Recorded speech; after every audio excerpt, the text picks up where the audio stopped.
जय श्री कृष्ण। स्वागत है आप सभी का मेरे भक्ति भावना यूट्यूब चैनल पर। आज मैं आपको अधिक मास के 26वें अध्याय की कथा सुना रहा हूँ और बहुत ही अच्छा दिन है आज, क्योंकि परमा एकादशी भी है। और परमा एकादशी की कथा का जो लिंक है वो डिस्क्रिप्शन बॉक्स में मिल जाएगा। कथा को भी श्रवण जरूर करें, अधिक मास की कथा सुने, उसके बाद में फिर एकादशी की कथा जरूर सुने। डबल फल मिलेगा आपको, संतान धन की प्राप्ति होगी, हर मनोकामना पूरी होगी। इस प्रकार से 8 प्रकार का दान देना चाहिए वैष्णव ब्राह्मण के लिए। श्रीमद् भागवत कथा देने से आयु और धन की प्राप्ति होती है, हर मनोकामना पूरी होती है। जो लोग उद्यापन में श्रीमद् भागवत की कथा देते हैं, दान करते हैं ब्राह्मण को, तो उसका अनंत गुना फल प्राप्त होता है। अब उद्यापन के पश्चात व्रत के नियम का त्याग कहते हैं। वाल्मीकि ऋषि कहने लगे कि हे राजन, संपूर्ण पापों का नाश तथा भगवान विष्णु की प्रसन्नता के लिए विधि पूर्वक ग्रहण किए हुए नियमों के त्याग की विधि कहते हैं। यानी उद्यापन तो आपने कर लिया, अब उद्यापन के बाद जो नियम थे वो किस प्रकार से त्यागने चाहिए, क्योंकि उद्यापन के बाद भगवान से क्षमा याचना भी जरूरी है। और जो नियम आपने बांध रखे थे उन नियमों को फिर त्यागा जाता है, तो उसकी विधि क्या है? हे राजन, यथाचित व्रत में रात्रि के समय भोजन करने वाला मनुष्य ब्राह्मण को भोजन करा के सुवर्ण का दान देवे। जो मनुष्य अमावस्या को भोजन कराता है वह दक्षिणा सहित गौ का दान देवे, और आंवला स्नान कराता है वह दही या दूध का दान देवे। फलों के नियम में फलों का दान करें, तेल के स्थान में घी देवे और घी स्थान में दूध देवे। यानी जो जो चीजें आपने त्यागी थी उन चीजों का दान दिया जाता है। अगर जो मनुष्य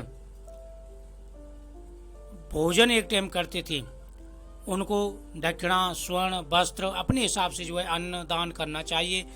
तेल के स्थान पर तेल का दान करना चाहिए। जिन्होंने घी त्यागा था घी का दान करना चाहिए।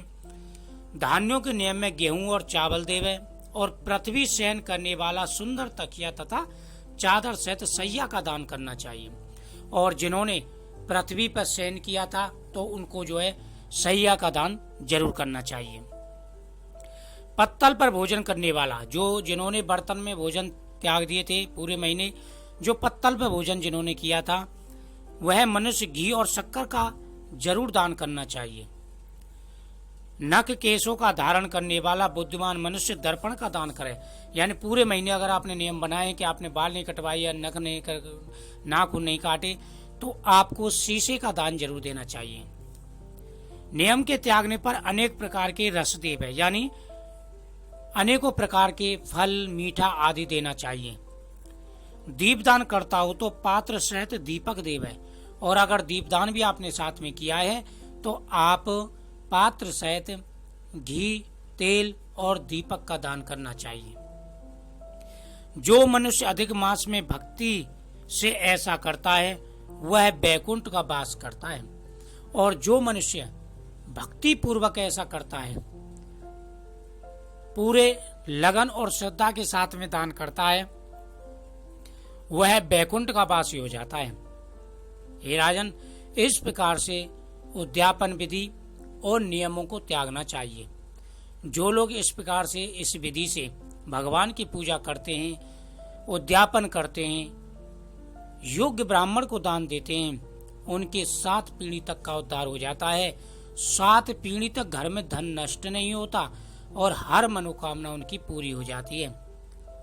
इति श्री अधिक मास का 26वां अध्याय संपूर्ण।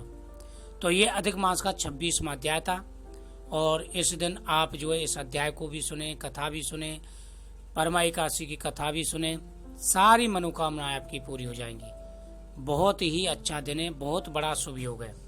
भगवान कृष्ण आपकी सारी मनोकामनाएं पूरी करें। ओम नमो भगवते वासुदेवाय मंत्र का जाप करते रहें। जो भी आपके मन में इच्छाएं होंगी सारी इच्छाएं स्वयं भगवान आपकी पूरी करेंगे। जय श्री कृष्ण।